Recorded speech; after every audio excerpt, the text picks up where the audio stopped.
महाराष्ट्र काय कर्नाटक काय सर्वांनी सबस्क्राईब करा खिलार महाराष्ट्राची शान आणि क्लिक करा बेल आयकॉनवर. एन्जॉय. मंडळी, आता या मुलाखतीच्या सुरुवातीला आपण किनारा शर्यत काय असते हे रमाकांत बंधूंकडून माहिती घेतली. आता रमाकांत बंधू आपल्याला त्यांच्या आठवणीतली त्यांच्या काळातली एक जुनी शर्यत सांगतात की बाबा आजही ते त्यांच्या मित्रमंडळींसोबत असले की त्या शर्यतीविषयी ते चर्चा करतात. काका, आम्हाला त्या शर्यतीची एक आठवण सांगा तुमच्या. ती शर्यत आम्ही खरी नवगाव बंदर म्हणून का आमच्या इकडे कोळी समाजाचं बंदर आहे आणि चांगल्या प्रकारचे बक्षीस आणि खूप मानाची बंदर ते मानलं जातं. मी गेली अगोदरच्या दोन्ही शर्यती 1 नंबरनी फायनलच्या जिंकल्या होत्या आणि माझी त्यावेळेला मला हॅट्रिक मारायची होती आणि त्यावेळेला मी खूप टेन्शनमध्ये की आज मला नंबर मिळून माझी हॅट्रिक आयुष्यातली पूर्ण व्हावी, आईवडिलांची इच्छा पूर्ण व्हावी अशी एक माझी इच्छा होती. त्यावेळेला मी नवगाव बंदरला केलं. त्यावेळेला आम्हाला हाकलताना खूप प्रॉब्लेम आले.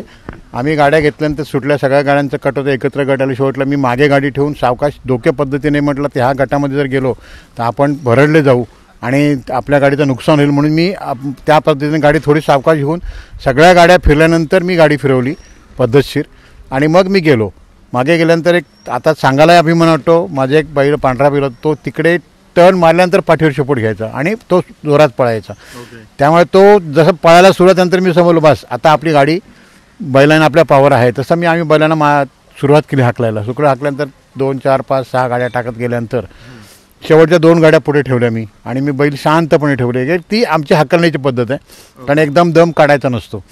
आणि 2 गाड्या पुढे पळताना सरासरी 1 मिनिटाचं अंतर म्हणजे दिसल्यानंतर झेंडा दिसल्यानंतर आम्ही माझी एक प्रयत्न असेल ते शेवटच्या मिनिटाला 2 गाड्याच्या पुढे पळत होत्या. त्या 2 गाड्या 2 पळत होत्या आणि मध्ये एक थोडंसं जागा होत्या. तर माझं एक प्रिन्सिपल होतं की मी 2 गाड्यांच्या मधूनच गाडी टाकलायचो की दोन्ही बैलांना पावर येते आणि झटकन गाडी पुढे जाते. एक 50 फुटावर झेंडा असताना मी त्याच स्पीडमध्ये बैल माझ्या बैलांची पावर मी ठेवली होती तेवढी. ते मारून थकले होते. मी बैल मध्ये दोघांच्या मध्ये गाडी घातली आणि 1 नंबरला गेलो. 20 फूट 15 ते 10-15 फूट अंतर ठेवून 1 नंबरनंतर मला इतकी मजा वाटली की माझ्या स्वतः मी व्हिडिओ मी दोन्ही हात वरती करून पालवा फिरत हॅट्रिक मारली म्हणून असं फिरत म्हणजे मी तिथून आणि तो माझा आनंद आहे. तो माझ्या एकंदर 8 वर्षाच्या याच्यामधला सगळ्यात मोठा. आणि आम्ही कुठे जरी बसलो तरी बंधू तुझी गाडी ती पळाली ना सगळ्यात मागे जाऊन एक पब्लिक पण चर्चा करते की ती गाडी एक माझ्या आठवणीतली माझी एक फार मोठी आठवण त्या नवगाव बंदरची. आणि माझ्या आयुष्याला ते एक म्हणजे उच्चांक म्हणाल किंवा सुवर्ण संधी म्हणायला हरकत नाही. ती त्यावेळेची खूप मजा वाटली.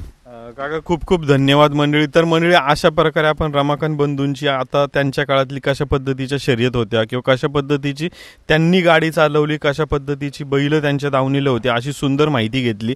आणि सर्वात महत्त्वाचं म्हणजे त्यांनी त्यांच्या माहितीतली त्यांनी एक गोष्ट ही सांगितली की जी आजही महाराष्ट्रामध्ये सर्वात महत्त्वाची आहे की बक्षिसापेक्षा मिळालेला नंबर किंवा मिळालेला मान, या मानामुळे त्या गावात, तालुक्यात किंवा त्या राज्यामध्ये मिळणारा एक सन्मान असतो तो त्यांच्याही काळात होता. आजही बरेचसे शेतकरी याच सन्मानासाठी या खिलार क्षेत्रामध्ये म्हणा किंवा या शर्यत क्षेत्रामध्ये काम करत आहेत. मंडळी, आता आपण या मुलाखतीच्या ज्यांच्या दावणीला आज आपण आहोत ही बैल जी पाहतोय त्या विनीत सरांसोबत आपण माहिती घेणार आहोत. मंडळी, एक थोड्याच वेळात आपण सुरुवात करूया.